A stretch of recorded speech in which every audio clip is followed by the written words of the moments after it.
Thank you so much, Tony, for joining the author's table today. Oh, thank you. Thank you for having me. Of course, absolutely. Tony, in one word, describe yourself and why. In one word, that's a little hard. I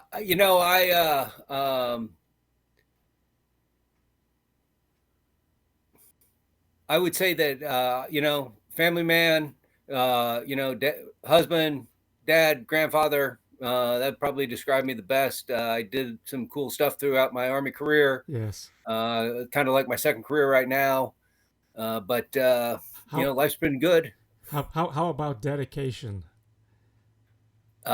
Dedication, yeah, that would be part of it, but I think what you're referring to is kind of what was in the book, and that Yes, was more. I was lucky enough to have a bunch of good people around me, that's right. That's right. and just kind of we had a mission to do, and that's what you had to do, and That's right.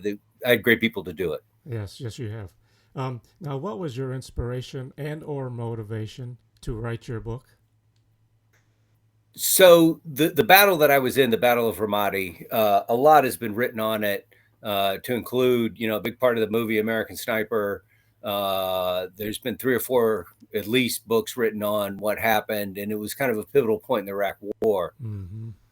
A lot of it, though, just dealt on how bad things were in Ramadi, and you know, let me not sell it short. Things were terrible, but what never came out of it was the good that we did, Right. number one, and then two, how we got to that.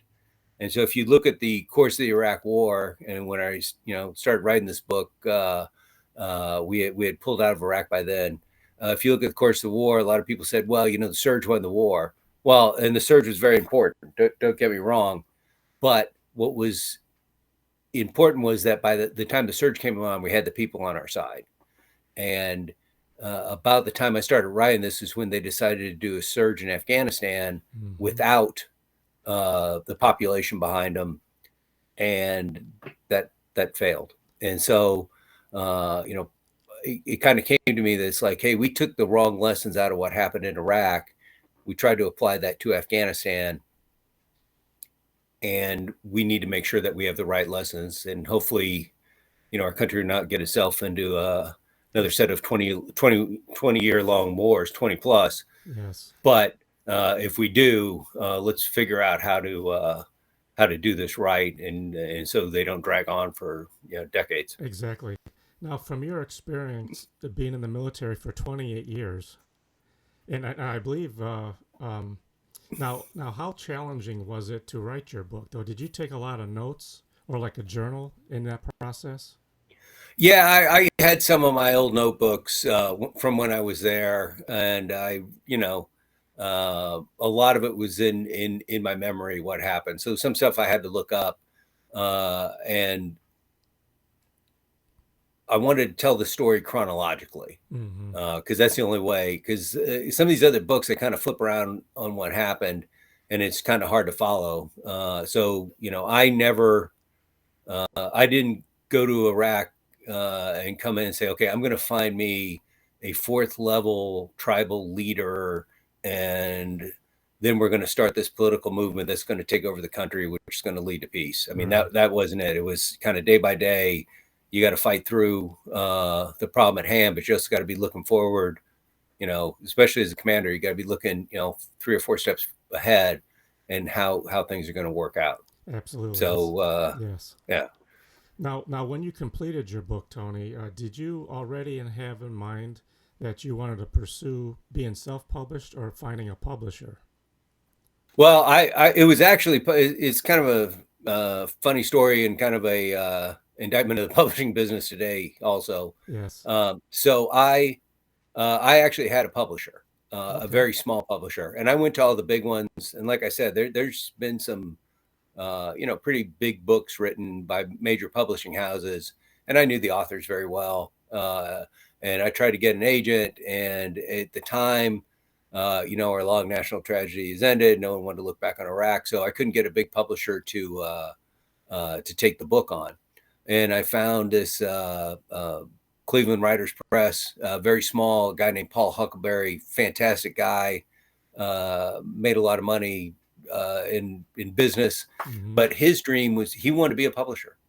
That was his kind of what he wanted to do, and he had bought this publishing company that was mainly in science fiction, but he wasn't a science fiction guy. He was a history guy too. That was kind of his pet project. What amateur historian. And so Paul was really interested in trying to get a line of military books, and I was his first one. And so they published a book. Uh, you know, uh, they hired someone to do the cover, which Okay. the cover is fantastic for the book. They Absolutely. hired a publicist, and at the time I did a lot of media. I mean, a lot of national media. They got me on, and the book did well, but it never took off. And I guess when I went into it, I had this kind of 1960s image of the publishing business, of these people who love books, and there'd be some, English major from Brown that would kind of guide me through it. Right. And what it really is a kind of a cutthroat business, and it's a business. Yeah. And Right. I know a lot of authors listen to your podcast. It's a business, and if they don't, you could write War and That's Peace, but if they don't think they can sell it, that's right. you ain't gonna publish it. That's right. And so he published a book. It was out there for a few years. It just wasn't economical for him to stay in the business. And I learned a lot of things working with them. You can, especially if you're self-published, it's a business, so you can spend those Google ads and Oh yeah. Facebook ads, they start adding up. And so Paul was good enough when he decided to close the company. He says, "Hey, if you pay the shipping, I'll give you the copies," because they had a pretty big print at the start. So uh, I am not self-published, but I am self-selling Sure. at this Sure. point. And Yeah. you know too though. I think as being a self-publisher, the marketing part is the key for a self-publisher because you're doing all the work. Yes. Yes, So and you're paying all the bills on it too. That's yes. the one thing. When I talk to people who are trying to get the word out there in the book, it's like, the free media is the way to go. But Yes. also, like I said, I mean, Morning Joe, Fox Business on Cavuto. I mean, I did a lot of TV. I did a lot of these Yes. radio interviews, and that doesn't exactly sell books. So, on Amazon, they say, how to sell your book. I guess my second, if I was going to write a second book, it would be how not to sell your book, and then just don't do what I did, and then maybe you'll find success. Uh, That's a thought though. I mean, it's yeah, because you turned it, and it's not just because you're doing your own book is you're gonna be success. You know, yeah. and so if you switch it like that and say how not to, hey, you never know. So Yeah. now Yeah. okay, let's talk about your book. It's called Ramadai Declassified, in which I Yeah. think the cover and stuff I think was really awesome, and that's how I met you, and we talked a little bit about it, and Yeah. now this was around 2006, is that correct? Yeah. So the Battle of Ramadi was in 2006. So Yes. um, at the time, actually, while we were there, that assessment that Anbar province, which where we were by the Marines, it came out Anbar was lost, which was not true, but that was the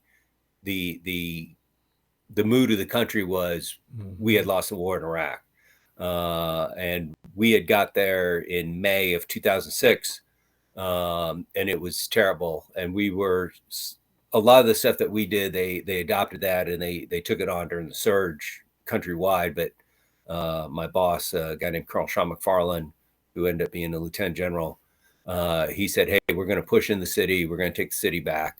And Mm. and so we got out there and we started working with the people. And then over time, like I said, we started working with these tribal leaders, these sheikhs. Um, and then with the sheikhs, initially we were just using them to try to get the police force reestablished. And ultimately we did that. But then on top of that was this political movement that happened that was then sweeping Iraq.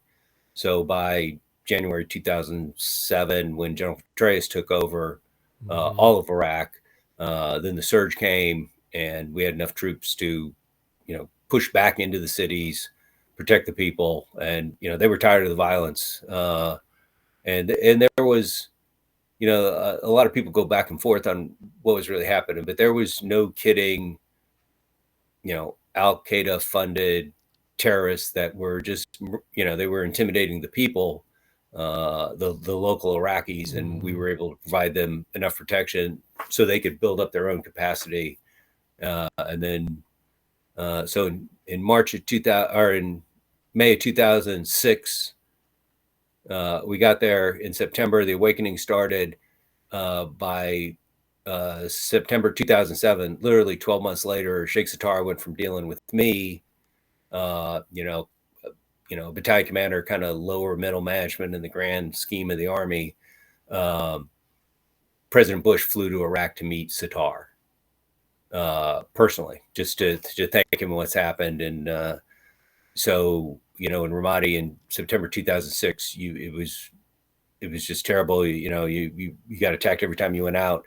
A year later, the Iraqis ran a 5K race, in shorts and T-shirts down a road that we had 2 tanks destroyed a year prior. Wow. So, the transformation was pretty quick when so when it happened. Yes. Like, what's your thoughts, Tony? Like, you compared to when you were there to today, from. Well, yeah, go ahead. Yeah. So, the one thing most people don't realize that we are still in Iraq, right? People kind of forget that. Oh yeah. That we pulled out in 2012. Well, yeah, but then we had to go back in, and I think, they're still, they still haven't reached what they could have been, and there's a lot of malign actors that are still there. There's Al Qaeda guys. There's still, the Shias have seized control of the country, and are they Iranian proxy? I think the answer is yes. Are they still, trying to subjugate the Sunnis? Yes. So I don't think, the piece that could have been has not broken out like it should have. So are we, in the fight that we were in? No, but we weren't in that in 2012 either. And I think just a couple of weeks ago, we had 8 people killed or wounded on the Iranian-Syria border. Yeah, actually, not only are we still in Iraq, now we're in Iraq and Syria. Exactly. So, yeah. Yes. I mean, so what? I mean, what's your thoughts on this? Because you put some, well, not just you, but so many of our military personnel, put your lives at risk for so long, and then you still see what's going on. It's like, man, is this ever going to change? Well, I think that most of the combat veterans saw in Iraq and Afghanistan are 2 different stories, and I can't really talk about Afghanistan because I wasn't there, but I think most of the Iraq veterans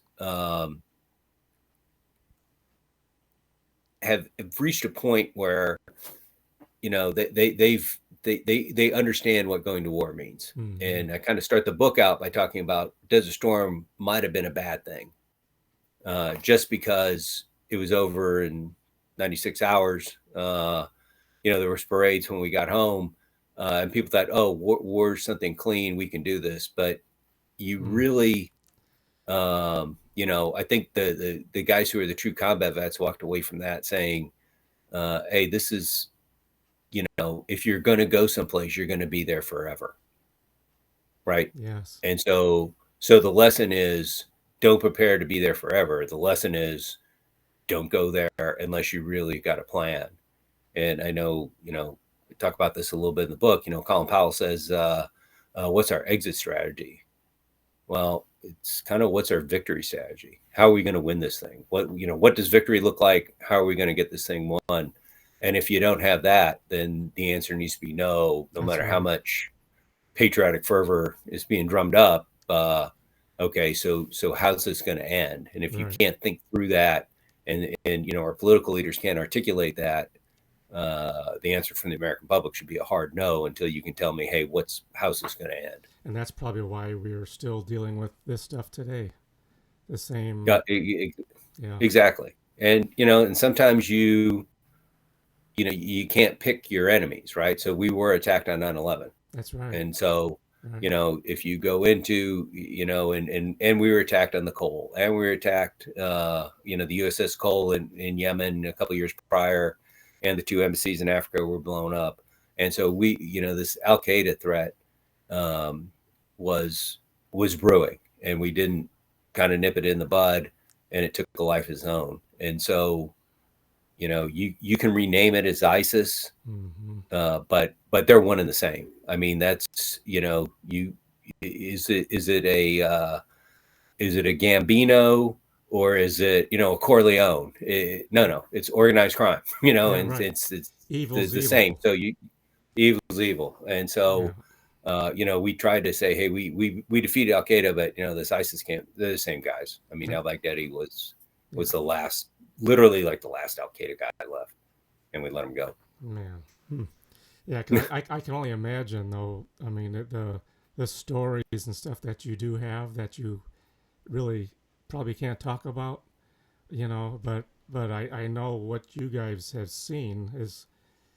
I mean, it's only you can only imagine it. The someone not being there. I can only imagine what you've seen and done. To protect our country. Yeah, yeah, and the you said something evil is evil, and we I talk about this quite a bit in the book, is that um, we kind of we figured out, and then we figured out that we were actually fighting two people. So we were fighting these Al Qaeda people who were very good at murder and intimidation. They would intimidate the population. They really didn't. They torture people. They'd kill people, and if there's only so many leaders in a community, and so if Mm-hmm. somebody stood up to them, they killed them. Someone else stood up, they killed them. Well, you start going 3 or 4 deep, and people start rethinking their choices, That's right. and they come in and they rough them up, and they make them, they'd steal from them, and they'd beat them. And so the Iraqi people, were really not much different than we were. You know what I mean? They're just trying Right. to get on with their lives. Me and Sheikh Sattar actually had a pretty good. I'd even go as far as say, as a friendship. Because we talk about actions and trying to recruit police and everything else. But then I spent a lot of time with him, and he'd be shaking his head like, my 16-year-old son. It's like, dude, I got 2 teenage daughters. I don't, Yeah. I don't want to hear it. Yeah. And so, kind of people are people. And Yeah. so we had the Al Qaeda guys, and then we also had the guys, which, the Mujahideen, the Muj, right? And they were just kind of pissed that we were there, which, Mm-hmm. invade Florida and see what happens. That's Right. right. Yeah. Yeah. Yeah. Yeah. So, That's right. yeah. So by working with the sheikhs, and it was really their lead, they realized that that the Al Qaeda guys, uh, they were more harm than good, and Mm-hmm. so we got them. They themselves kind of flipped the narrative, where it's like, hey, our best bet going forward is to work with the Americans and the coalition, and they knew who the bad guys were. I mean, um, in 6 months, I was never going to understand the intricate, Yeah. politics of, I Right. mean, I've been down here in Florida 7 years now. I can't, I can talk more about Nebraska politics where I grew up than I can here. And, I don't know, I know who the governor is. I know who the mayor is, but I can't tell you Right. Right. the 4 levels why that a 7th generation Florida guy can say, well, his dad was, Exactly. Yes. and I'll never figure that out, He and got no sympathy. American will. Yeah. So the people's got to solve their own problems, and we just facilitated them to solve their own problems. Yes. Now, Tony, like when you wrote your book and you completed it, and then when you received your book in hand for the first time, what were your thoughts? Well, um, I say this all the time. There's plenty of book writing colonels in the Army. I was not one of them, and so writing this was really hard. I mean, my superpower in the Army was being able to take complex thoughts and put them on one sheet of paper and distill it down. The Army writing style is concise to the point, and Mm-hmm. I was very good at that. Okay, that does not make a page turner. So I mean, I probably could have wrote this in one page, but who cares then? Write an article. So um, when I was writing it, it was very hard for me, and we got it. We got it turned in, and then, like I said, this Paul Huckleberry, a great guy, the guy who owned the company. That's why some of that history stuff that's in the front of the book, he's like, "Well, how did things in Iraq get so screwed up?" And it's like, well, now I don't really know. So I started researching the history of Iraq. Which, had I known some of those things at the time, I probably wouldn't have been quite so optimistic as I Right. was when I was there. I mean, there's certain ignorance is bliss.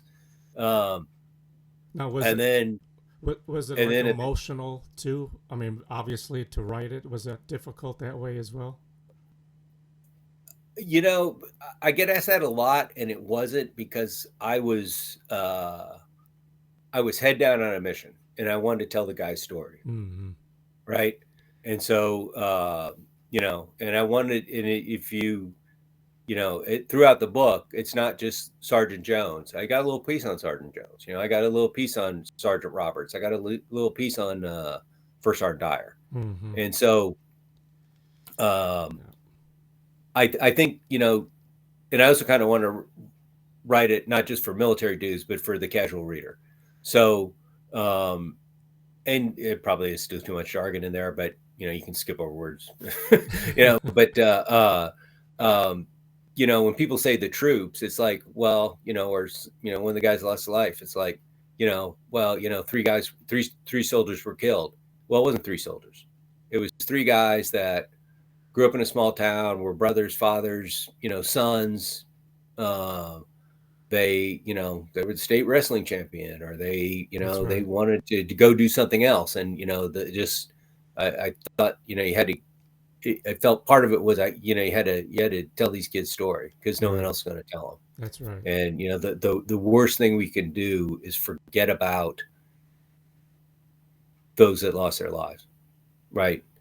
It's easy to say it's whatever 3,995, but it gets a little harder when you start talking about That's Staff Sergeant Swanson, and how he had an appointment to West Point, but he turned it down because he wanted to get in the fight.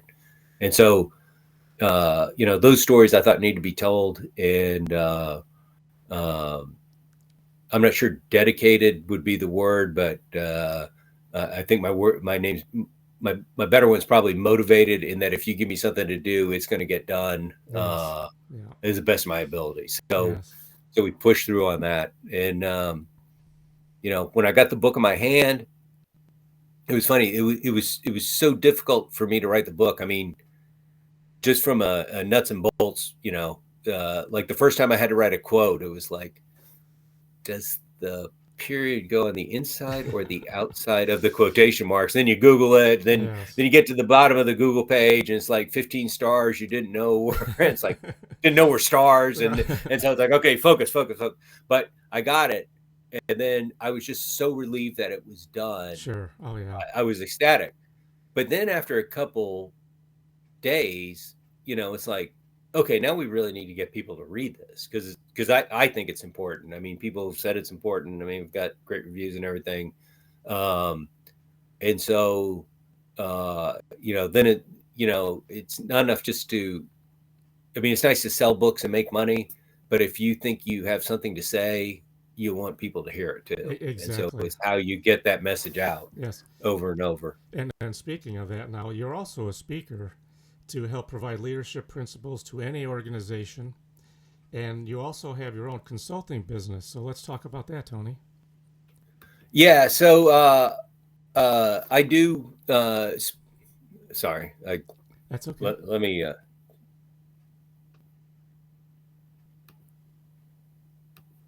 There we go. Okay. Okay. Sorry. Yeah. Yeah. So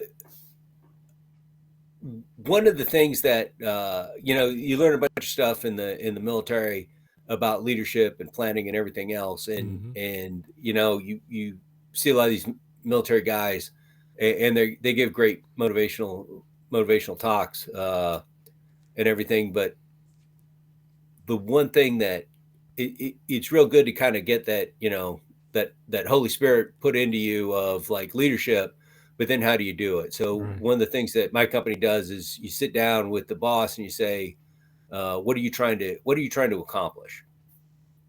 And make him say that, because a lot of times you find that the boss really doesn't articulate a vision, and I've been guilty of that myself. And so then you say, okay, so where are you trying to get to long down the road, and kind of equate it. I went there, I went to Iraq with the thought of winning in Iraq, which there wasn't a lot of that going on. I mean, Colonel McFarland was kind of in the, hey, let's win this. But a lot of people were like, well, we need to manage withdrawal. I mean, especially at the higher levels. It's like, no, that's not going to, you got to win it to get out of here. Right. Uh, and so, what are you trying to accomplish? And then work with this key. And then it's not enough for the boss, and I've learned this firsthand. It's like, just because you're the boss, no one bangs a gong and says, so it is written, so it is done. Right. Right. So Right. so then you got to figure out how to get his team on board. And what we do is if there's like trying to get them to write a foundational document, hey, what's my vision statement? And if you read a lot of companies' vision statements, it's just a bunch of buzzwords that don't really make any sense. But what in simple terms, what are you trying to accomplish? Get the key reports to kind of come up with that, and then we go back, 6 months, a year, and there's a thing called the after action review process in the Army. But then you work with this rank and file and say, hey, what are the three best things to working at this company? What are the three worst things? If you could keep three things the same, and get the input from the bottom up. 360 evaluations are great, but actually getting people to talk, breaking them up into groups, Yes. have each group talk about it, and then you can find the thread, and it works out real good. And then if you give your employees, especially your frontline employees that don't interact with you all that much, if you give them the opportunity to give you feedback as the boss, Right. they appreciate that, Absolutely. more than just, oh, here's a memo from headquarters. I mean, the number of times it's like, hey, here's a memo from headquarters. You gotta rip it up. That's right. But it gets, oh, thank you. Put it in the binder of The cir- letters from headquarters, and we'll keep doing what we're doing. the circular file. Yeah, exactly. Well, you got to keep them in a binder in case somebody comes in and asks for them, but you don't ever have to really read them or do them. Right.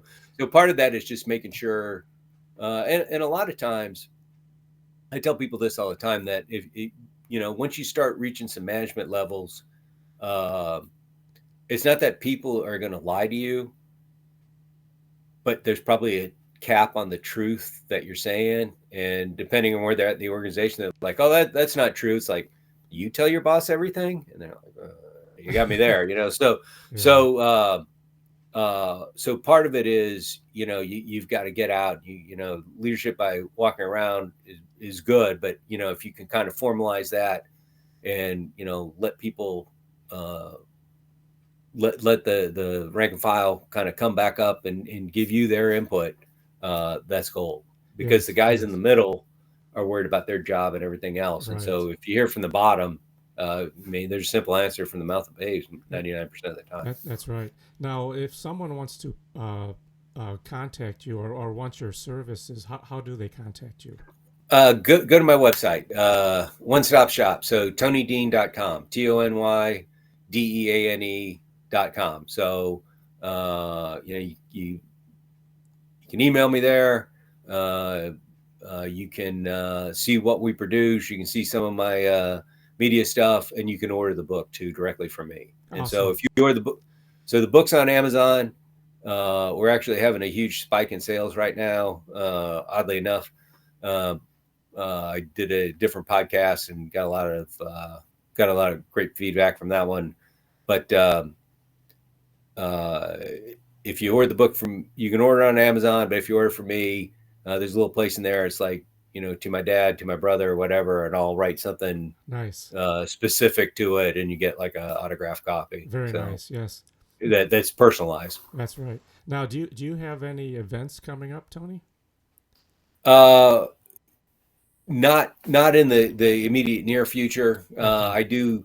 I'll go out probably around Christmas. I'll do some book signings. I'll do them a lot at Military Post just because it's easy and it's kind of the right audience. I'll travel up Fort Stewart or Fort Benning, but that'll probably be Yeah. a little closer to Christmas. And actually, a real good one is in the Villages. It's in January. It's the Book Expo, and Yes, it's at the Eisenhower Center. I actually submitted my application for that, but I got it in late, so we'll see if I make that one September where they open it up. I know that it's very busy, so I'm waiting Yes. to hear back from them. Hopefully, I'll make it there. Yeah, that's Uh, actually a great. I mean, it's the surroundings is superb. yes, Yeah, yeah, it's a wonderful place to be. yeah. Actually, I was up there once. I did a speaking engagement at I think their VFW post up there. Nice. But yeah, it's a beautiful area. Yes. You know, could use a little more beachfront, but but it is nice, and so hopefully I'll get in there. But we'll see. I Yes. might have been a little too late on sending my application in.